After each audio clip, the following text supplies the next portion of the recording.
யாஷ் நடிப்புல டாக்ஸிக்னு ஒரு படம் வந்து இன்னைக்கு ரிலீஸ் ஆயிருக்குங்க. இது வந்து யஷுக்கு ஒரு பயங்கரமான ஒரு மைல்ஸ்டோன்னே நினைக்கலாம். எல்லாருமே இது வந்து பேன் இந்தியா கிடையாது. பேன் வேர்ல்டுல ரிலீஸ் ஆன ஒரு படம் அப்படின்ட்டு எல்லாத்தாலும் போற்றப்படுது. கேஜிஎஃப்க்கு அடுத்து யஷ்க்கு ஒரு நல்ல படம் கிடைக்குமா அப்படின்ட்டு எல்லாரும் எதிர்பார்த்துக்கும் போது, என்னப்பா நல்ல படம், பயங்கரமான ஒரு படம் குடுக்குறேன்ப்பா, உன் தலையில ஒரு கிரீடத்தையே எடுத்து வைக்கிறேன்ப்பா, நீதான்ப்பா இதுக்கு மேல டாப்பு, மத்தவன் எல்லாம் டூப்புப்பா அப்படின்ற மாதிரி வந்திருக்க ஒரு படம் தான் இந்த டாக்ஸிக்ன்ற படம். ஆக்டிங்கா இருக்கட்டும், ஃபைட்டா இருக்கட்டும், அப்படியே துப்பாக்கியில சுடுறதா இருக்கட்டும், சும்மா அப்படியே பார்க்கறதுக்கு அற்புதமா இருக்குங்க. அப்படின்னு யாருன்னா சொன்னா, அவன் மூஞ்சில காரி துப்பிட்டு அப்படியே அந்த வீடியோவை ஸ்வைப் பண்ணிடுங்க. படமாடா எடுத்து வச்சிருக்கீங்க, இல்ல மனசாட்சிப்படி சொல்லுங்கடா, படத்தை தான் எடுத்து வச்சிருக்கீங்களா?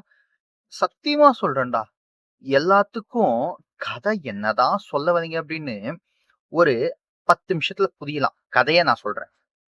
நீ நீ ஃபைனலுக்கு வேண்டாம், நான் கிளைமேக்ஸ்ல வரல, 10 நிமிஷத்துல புரியலாம், இல்ல ஒரு 20 நிமிஷத்துல புரியலாம், இல்ல ஒரு அரை மணி நேரத்துல புரியலாம். என்னதான்டா சொல்ல வரீங்க அந்த கதையில? எங்க பார்த்தாலும் சிகரெட்டு, எங்க பார்த்தாலும் சரக்கு. இந்த ஆபீஸ்லயோ இல்ல இந்த பாருக்குலாம் போட்டீங்கன்னா ஸ்மோக்கிங் ஏரியான்னு இருக்கும். பார்லாம் போனீங்கன்னா எல்லா இடத்துலயும் ஸ்மோக் பண்றாங்க. ஆபீஸ்லாம் போனீங்கன்னா ஸ்மோக்கிங் ஏரியான்னு இருக்கும். அங்கெல்லாம் போனீங்கன்னா ஒரே புகை மூட்டமா இருக்கும். பாத்துருக்கீங்களா? எல்லாரும் தம் அடிச்சுட்டே இருப்பாங்க, அப்படியே புகை மூட்டமா இருக்கும். அஹ் அதே மாதிரிதான் இருக்கு இந்த தியேட்டர் ஃபுல்லா. எங்க பார்த்தாலும் அந்த தியேட்டர் ஸ்கிரீன்ல எங்க பார்த்தாலும் புகை மூட்டம். என்னடான்னு பார்த்தா தம்ம அடிச்சுட்டே இருக்கானுங்க. தம்ம அடிச்சுட்டே இருக்காங்க. இப்ப யாஷ் ஒரு சைடு இப்படி தம் அடிக்கிறாருன்னா, அதே தம்ம வாங்கி அப்படியே பக்கத்துல நயன்தாராவும் வச்சு அடிக்கிறாங்க. யாரு எந்த கேரக்டர்ல எதுக்கு வராங்க? 5 ஹீரோயினியே எதுக்கு இறக்குனாங்க? என்னமே புரியல. ஒண்ணே ஒண்ணு நல்லா புரிஞ்சது என்னன்னா, நயன்தாரா வந்து இவங்களுக்கு யாஷ்க்கு வந்து அக்காவோ தங்கச்சியோ சிஸ்டர் அந்த மாதிரி ஒரு கேரக்டர் காமிச்சதாக. இது ஏதோ சிம்பிளா இந்த டாக்ஸிக் அப்படின்ட்டு படத்துக்கு பேர் வச்சது கரெக்டா தான் வச்சிருக்காங்க. போய் பார்த்த மனுஷங்க நாமெல்லாம் இருக்கோம் இல்லையா, நாம தான் ஐயோ இப்படி ஒரு டாக்ஸிக்கான ஒரு படமா அப்படின்னு நாமளே வந்து ஃபிக்ஸ் ஆயிக்கணும்.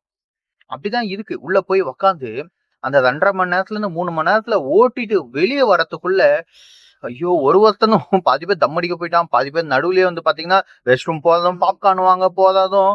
இது மட்டும் இல்லாம அவன் போன் எடுத்து வச்சுக்கிட்டான். அவனுக்கே புரிஞ்சு போச்சு, டேய் என்னடா படம் எடுத்து வச்சிருக்கேன், நான் போனாச்சும் பாக்கறேன்டா.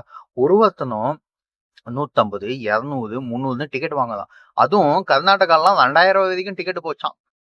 இந்த படத்தை என்ன பண்ணும் தெரியுங்களா? இந்த கொஞ்ச நாளைக்கு முன்னாடி யஷ் வந்து ஒரு இதுல வந்து ப்ரீ ப்ரீ ஈவெண்ட் அதுல வந்து கலந்துகிட்டாரு. அப்போ வந்து லைட் இதுக்கு மேலாம் ஏறி ஒரு 6, 7 பேர் மேல இருந்து விழுந்தாங்க பாத்தீங்களா? அவங்கள கூட்டின்னு வந்து உக்கார வச்சு, ஏப்பா தெய்வமே, உன்னோட தலைவர் தான் நடிச்சிருக்காரு, அவங்களுக்காக மேலெல்லாம் ஏறி அங்கிருந்து கவுந்தடிச்சு விழுந்தீங்களே, மனசாட்சிப்படி இந்த படத்தை பார்த்துட்டு மனசுல என்ன இருக்கோ அதை மட்டும் தயவு செஞ்சு சொல்லுப்பா அப்படின்னு அவன் கிட்ட சொன்னா கூட அவனே காரி துப்பிட்டு போயிடுவான். எதுலதான்டா நீங்க சொதப்பீங்கன்னு பார்த்தா எல்லாத்துலயுமே நாங்கெல்லாம் சொதப்புவோங்க, நாங்கெல்லாம் சொதப்பறதுல மன்னங்க அப்படின்ற மாதிரி படத்தை எடுத்து வச்சிருக்காங்க. இல்ல எனக்கு ஒரே ஒரு டவுட் தான், கீது மோகன்தாஸ் அவங்களுக்கு யஷ் மேல கோவமா இல்ல இந்த கேவிஎம் ப்ரொடக்ஷன் மேல கோவம் தான் ஒன்னும் புரியல. இதுல அதான் என்ன காண்டுன்னு தெரியல. யஷோட லைஃப் கேரியரை முடிச்சு விடுறதுக்கு எடுத்தாங்களா இல்ல கேவிஎன் ப்ரொடக்ஷனுக்கு லாஸ் பண்றதுக்கு எடுத்தாங்களான்னு தெரியல. ஏன்னா அவங்கதான் எடுக்கிறாங்க, அவங்களோட கதையை கேட்டுதான் நடிக்கிறாங்க. சரி, இந்த ப்ரொடியூசர் இருக்கார் இல்லையா, அவரு ஒரு ஈவெண்ட்ல சொல்றாரு, எப்பா படத்துக்கு வாங்க பாருங்க, ஆனா அந்த படத்தை வீடியோ எடுக்கிறதோ இல்ல சப்போஸ் வீடியோ எடுத்தாலும் அது சமூக வலைத்தளத்துல போடுறதோ, ஃப்ரெண்ட்ஸ்க்கு ஷேர் பண்றதோ இல்ல சஸ்பென்ஸை ரிவீல் பண்றதோ, அப்புறம் வந்து இந்த ரிவ்யூ எல்லாம் சொல்றீங்க இல்லையா, எந்த மாதிரி ஆளுங்க ரிவ்யூ எல்லாம் சொல்றவங்க வந்து எல்லா விஷயத்தையும் போட்டு உடச்சிடாதீங்கப்பா, படத்துல நிறைய சஸ்பென்ஸ் இருக்கு அப்படின்னு சொல்றாங்க. இல்ல எனக்கு ஒரே ஒரு சந்தேகம் அப்படின்ட்டு அவர் பிரஸ் மீட்ல சொல்லிட்டு போறாரு. எனக்கு ஒரே ஒரு சந்தேகம், அப்படி என்னத்தான் அந்த படத்துல சஸ்பென்ஸ்ன்னு எதனா இறக்கி வச்சிருக்கீங்க?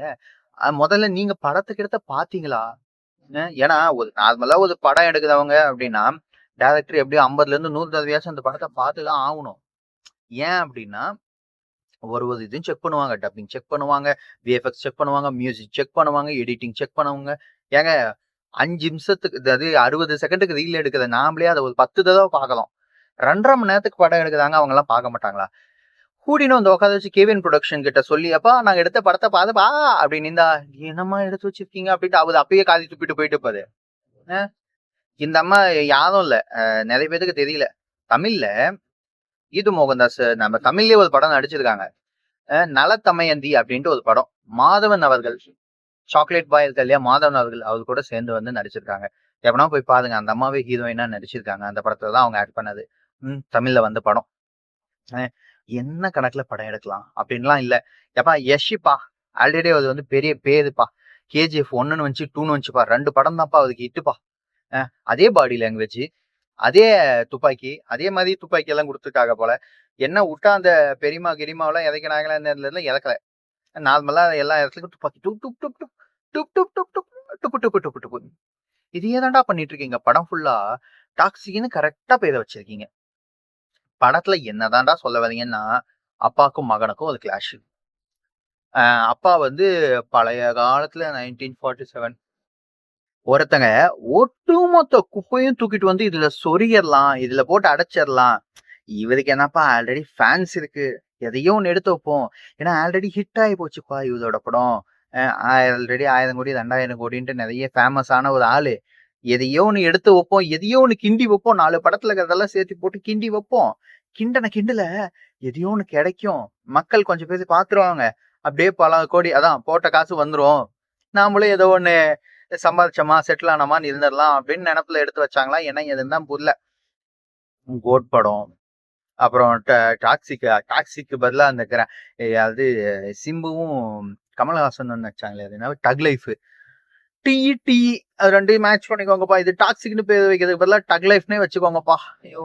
முடியலப்பா. படத்த பார்த்து யாராலையுமே உட்கார முடியல, யாராலையுமே பொறுக்க முடியலன்னு நெனச்சுக்கோங்களேன் படத்துல. எல்லாம் எழுந்து ஓடுறாங்க. ஓடினேன் ஓடினேன் படம் எப்படா முடியும் என்று ஓடினேன். இந்த சோதனையை விடுவிக்கும் வழி இல்லையா? அப்படின்ற மாரி எல்லாரும் ஓடி போயிட்டு, போட்ட காசெல்லாம் நக்கிட்டு போச்சு அப்படின்ட்டு ஃபீலிங்ஸ்ல தான் உக்காந்துருப்பாங்க. என்ன உருப்படியா நம்ம என்ன பார்த்திருப்போம் அப்படின்னா, ஆ ஃபைட் சீன்ஸ் அப்படின்ட்டு ஏதோ சில எடுத்து வச்சிருக்காங்க. அப்புறம் ஒரு சின்ன வயசு யஷ் அப்படின்ட்டு ஒரு மனுஷன காட்டுறாங்க. தாடி கீடிலாம் எடுத்துட்டு. நிஜமாவே அது யஷ் தானா? இல்ல வேற யாரனா கூட்டிட்டு வந்து விஎஃப்எக்ஸ் பண்ணாங்களா? என்ன ஏதுன்னு தெரியல. ஏன்னா, அந்த மனுஷன் அவ்ளோ தாடிய வச்சிருந்து, அவ்ளோ ஃபுல்லா கிளீன் ஷேவ் பண்ணிட்டு, அ திரும்பியும் அவ்ளோ தாடியோட வளர்க்கறது அவ்ளோ சீக்கிரம் சாதாரண விஷயம் இல்ல. ஆனா, இந்த குப்பைய தான் வந்து 3 வருஷமா கிண்டி வச்சிருக்காங்க எல்லாரும் சேர்ந்து. மெயினா கிண்டோன்ட்டு 3 வருஷமா "இதையாடா கிண்டுனீங்க?" அப்படின்ற மாரி தான் இருக்கு. சரி ஓகே. சந்தோஷம். ஏதோ ஒண்ணு அப்படி இப்படி எடுத்து வச்சுட்டீங்க. நாங்களும் வேற வழி இல்ல. பார்த்துட்டோம். ஓகே நண்பா. இந்த வீடியோ உங்களுக்கு பிடிச்சிருந்தா லைக் பண்ணிக்கோங்க, சப்ஸ்கிரைப் பண்ணிக்கோங்க. மனசாட்சி இருந்தா அந்த படத்த போயிட்டு பார்த்துட்டு உண்மையான கருத்துக்கள மட்டும் கமெண்ட்ல சொல்லிட்டு போங்க. Thank you so much.